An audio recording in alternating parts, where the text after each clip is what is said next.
welcome back. Okay, so there's the math dealer here, and I've been getting some emails about SATs. So I guess the SATs are around the corner.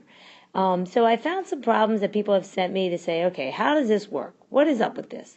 So that's what the next few questions are going to address, all right? So SAT always puts out a bunch of questions on their website, which is a great educational tool, by the way, FYI. They throw out all kinds of questions up there. So print out one of those tests, work it through. If you have some questions, shoot me that email. So here's some that have come up. All right, so a circle with center C has a circumference of 36. And then it's saying, what is the length of the minor arc? So a few things you have to understand, right? Minor arc, that's the smaller arc made between those two letters. So that's from geometry. The other thing you got to remember is whenever you see that box, that's a 90-degree angle. Cool fact, that if I'm cutting out 90 degrees, then I'm actually cutting out 1/4 of the circle. How do we get that? Well, you know that 90 over 360 is a quarter. So I'm literally, this piece right here, this piece right there, is 1/4 of the entire circle. Circumference, hopefully you remember, is the distance around the circle. So I'm literally taking 1/4 of the circumference. Oh, wait, that must be 9. So the answer to this is 9. The length, not the measure. Like, remember, we weren't asking for the measure of the arc, like the angle arc. We're actually asking for the length of the minor arc. And the length of the minor arc, good old-fashioned 9. And let's say it's centimeters, so it's 9 centimeters. Whatever it is, the unit's going to be a singleton. All right, so hopefully that makes some sense. So if this angle was 60 degrees, you would be taking 1/6 of the circumference. Sound good? Okay, check out the next one. The next one, they give you a line. It's like, oh, okay, here's a line, right? It looks nice. It's a beautiful line. And they say, which one of these is the equation of this line? Well, let's just go through these things. X equals -2 is always a vertical line. All right, the reason why we know that is because, oh, by the way, X never changes. So X would always be -2. If X is always -2, that's going up and down. That's vertical. The next guy, Y equals -2. Well, very similar to the X equaling -2, it's the Y that doesn't change. If the Y doesn't change, then that's a horizontal line. Right? There's no slope. The slope is 0 on a horizontal line, so it doesn't increase, doesn't decrease, just goes straight across. All's well. The next one, oh, we're trying to get fancy now. Y equals X, but you're not scared. The Y equals X, that's a line you definitely want to commit to memory, because that Y equals X, that's your money line, right? Y equals X is a good old-fashioned a slant line, cutting the two quadrants, 1 and 3, and it's at a 45 degrees. So Y equals X. The y-intercept of this guy is 0, so this one would actually have to cross the origin. That only leaves us with this one over here, right? The y-intercept is -2. Oh, yeah, that's what it is. Fair enough. And the slope, of course, is 1, up 1 over 1, up 1 over 1. You could even have gotten crazy, down 1, left 1, down 1, left 1. But regardless, the slope is 1. But just by process of elimination, D is going to be your answer because it's the only one that truly has a slope and a y-intercept. And all slant lines will have a slope, other than 0 or undefined, and a y-intercept. Fair enough? Hopefully that helps out a little bit. All right, so this one's always entertaining because they're like, oh, if K is a constant, and oh, I'm going to be fancy and label X as a number. Don't freak out. You know what constants are. They are good old-fashioned numbers, right? They are numbers. They're not variables. X is 8. Well, that's cool. Well, if X is 8, yeah, I can just plug X in. So I have K plus 3 minus 8 equals 0. Well, shoot, that's just a little bit of a thinking thing here. Think about this. Now, we could go through and solve for K and do the whole adding 8, taking the square of both sides, which is lovely. But also remember, in order to get 0, this circled term must be an 8. The only way that's going to happen is if K plus 3 is actually 64, because the square root of 64 is 8. So K would have to be 61. You see, I could do the math. Absolutely. I could walk through, going back into my Algebra 2 days and being like, oh yes, isolate the radical. Got to get the radical by itself. Been there, done that. Square both sides. Yeah, beautiful. Love it. K plus 3 is 64, but oh well, I'm right back to where I started from. So sometimes thinking really does go a long way, right? You're taking the square root of a number that when you take 8 away has to equal 0. Well, that entire term must be 8.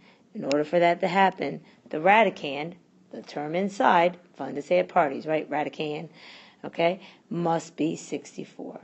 So hopefully that helps out a little bit. All right, now this one's always fun because they're like, oh, we're going to be really fancy. A squared plus B squared equals Y. Okay, that's nice. A times B is W. Well, if Y is A squared plus B squared, then I can substitute A squared plus B squared in for Y. If W is AB, then I can substitute W out and send AB in. Now, a little distributive action. You've seen pictures. And some people freak out when they get this far, but not you all, I'm sure, right? Rewrite the term in descending order with respect to A. It's just a fancy way of saying just kind of separate your squares. Now, this is 100% factorable. Remember those days of factoring back in Algebra 1? Oh my gosh, those were the good days. Okay, so I would factor this guy, and I'm going to factor, I'm going to factor the whole trinomial by doing 2a plus 2b quantity squared. Sound good? Because that would be 2a plus 2b times 2a plus 2b. So you end up getting that term, and that would be one of the solutions in the multiple choice. Hopefully, it's up there. All right. These are the fun ones, right? You see these sitting in Algebra 2 so oftentimes.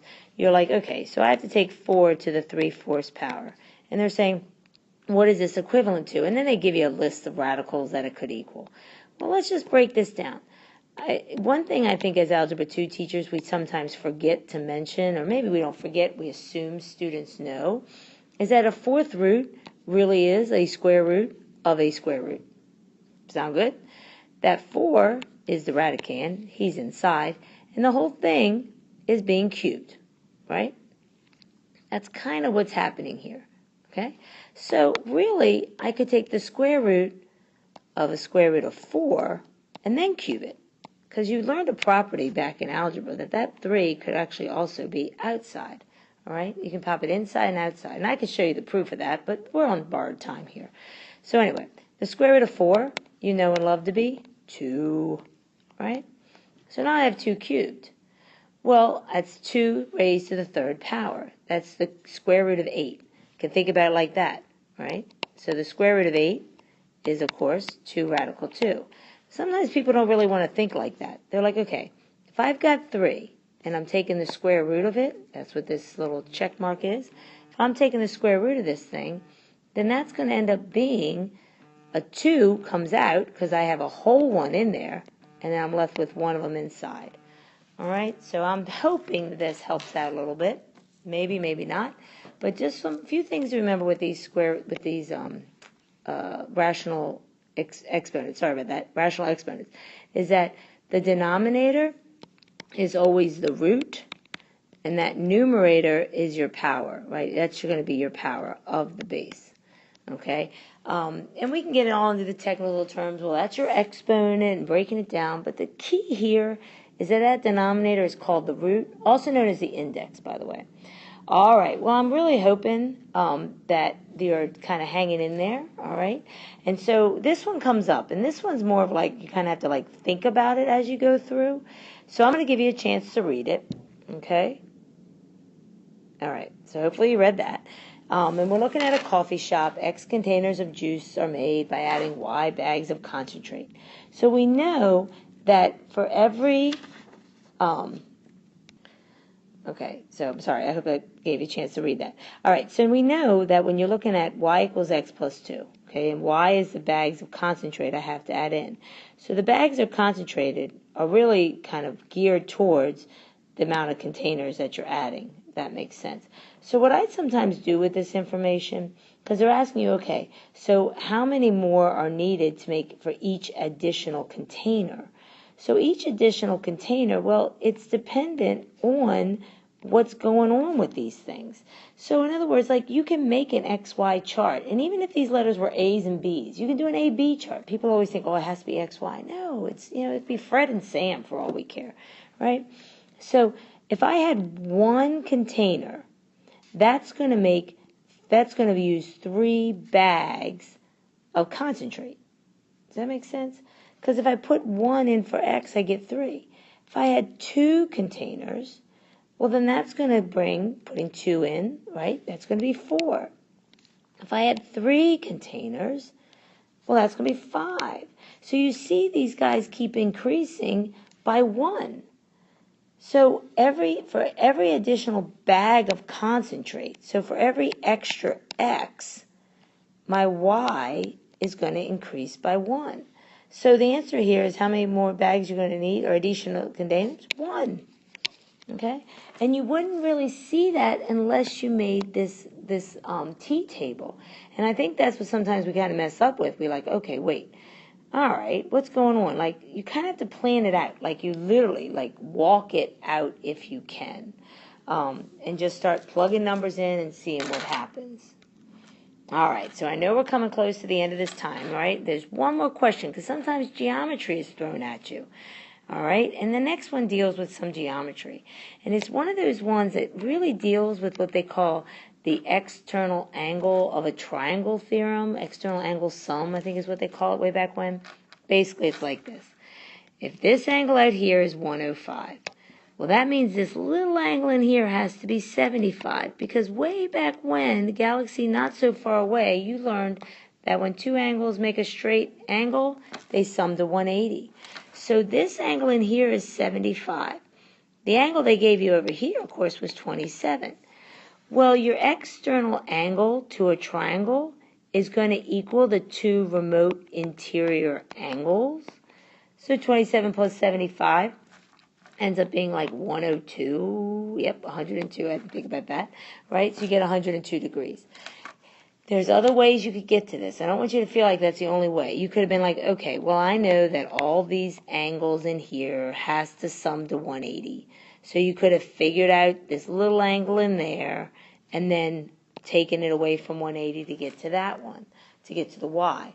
But sometimes it's easy just to use that external angle thing. So the external angle to a triangle, the external angle to a triangle, the angle out here will always equal the sum of the 2 remote interior angles. So in other words, if this is A and this is B, the angle out here is equal to A plus B.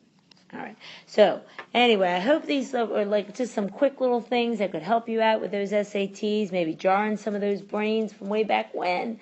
All right. And I wish you good luck on them. But hey, like I said, you got some more SAT questions, throw them at me. I'm willing to put them up for you. All right. This is the Math Dealer signing out.